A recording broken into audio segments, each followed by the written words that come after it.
من ربنا إنا كنا من قبله مسلمين أولئك يؤتون أجرهم مرتين بما صبروا ويدرؤون بالحسنة السيئة ومما رزقناهم ينفقون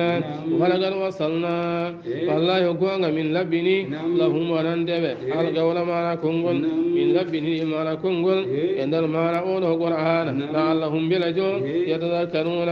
يباشر ما ندير ويجي يقوم لنهن ما الله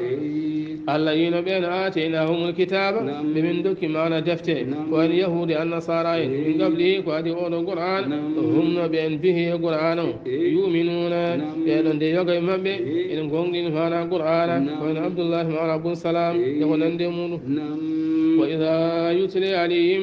يدون ديس الدر السلام دوم به ما نآية ما القرآن قالوا بي آمنا به من أنت من قوم نولوا القرآن إنه نولوا القرآن الحق كوكوان من ربنا كم مريد جومي من إنا من كنا من الله من قبله قادم ما نولوا القرآن جبنا مسلمين من أنتكم من جبرين الله كهم وتدين بالله أولئك إن بين يؤتون فيوكل أجرهم ما رنجب مرتين لا بدين ومن قوم تفسر مبه يقوم القرآن فيبدون ما لا بدين بما صبروا صبا ما لا كبي مني ما لا يقول ويدرؤون بالحسنة السيئة أبن دون شيء ما لا قول مجد إذا ما لا قول ما لا قول ستين توني بمن جافودون سند تجمع مبه أبن جكودون سند الدنيا ما لا حديث كم استيون من ذكرون ويدرؤون أبن دون شيء بالحسنة قول ما لا مجد السيئة ما لا قول ومما رزقناهم وما لكم من قرض جنب جودان ينشقون من سكوهن الله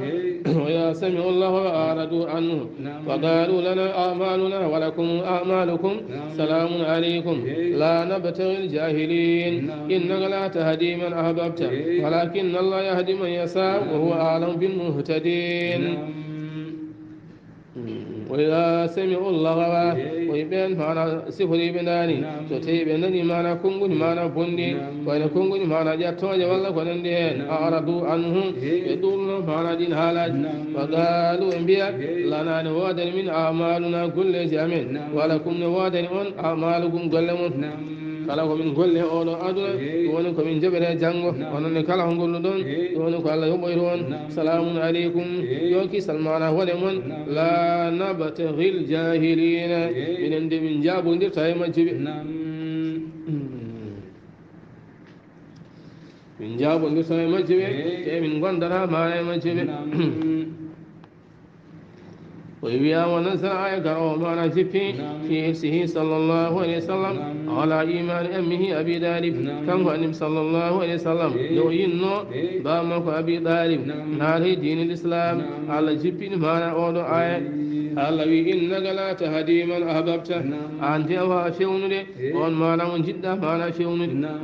تقول ونهي جنگ الله ولا نجنگ ما أنا جنگ ما رم كيتين جلن قال الله نلمانgal ولكن الله كوني الله يهدي كل من فيونه من يسام هاج ما فيونه وهو الله عالم الله بني ما عنده بالمهتدين بين ما فيوه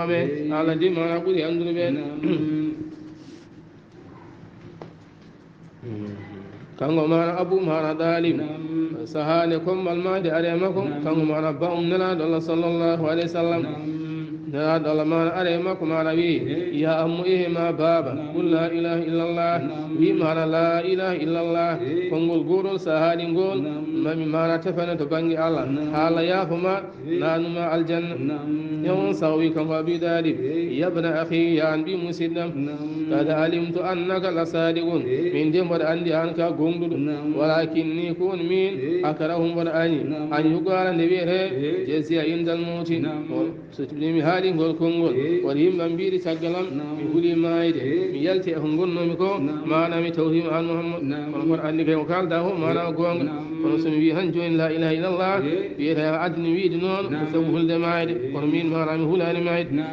لولا أن يكون عليك وعلى بني ابنك غدادا بعدي لقلتها سن وانا ندوم سن وانا نقول لكم سميها لنقول إن واي وانتن دم معنا تدين عالم بي بضامة انتقلم لنبا تويل مامون كي سهاني هولي معنا مايد يلتي دين وابلا منفال محمد وانا تدين هكون من سن وانا نبره هولي دوم من حالا نقول كم ولا أفامي ولا أقررت بها عليك من يببنا الندوم معنا عينيك ولا أقررت بها عينيك من يببنا الندوم معنا برنمة عند الفلاق ساق سيري لما رأى من سدة وجدك لما رأى من سدة وجدك ونسيهتك سوف ما كن جيمي يسطر معنا فامي سنة ما يلا من دينما وهذه دي جمدي كان هما أبو ذلك ولقد علمت بأن دين محمد من خير أديان البرية دينا لولا الملامة أو هزار مصبة لوجدتني سمحا بذاك مبينا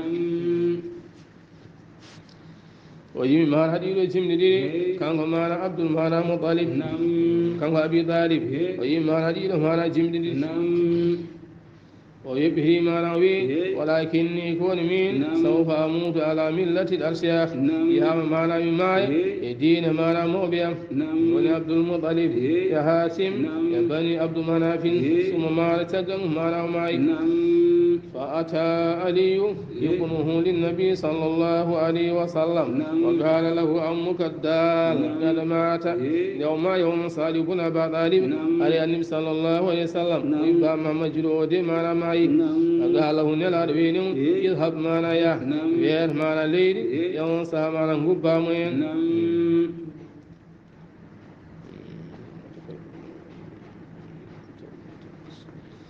ويوم تقدم كأردي من أنه كان أبي ذلك لم يؤمن كون حتى مات أو ماي هو صحيح ويدون كون ما نتلون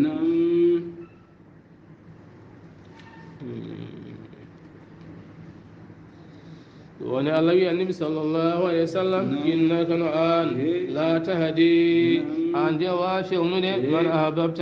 ومن جده ما لا شؤون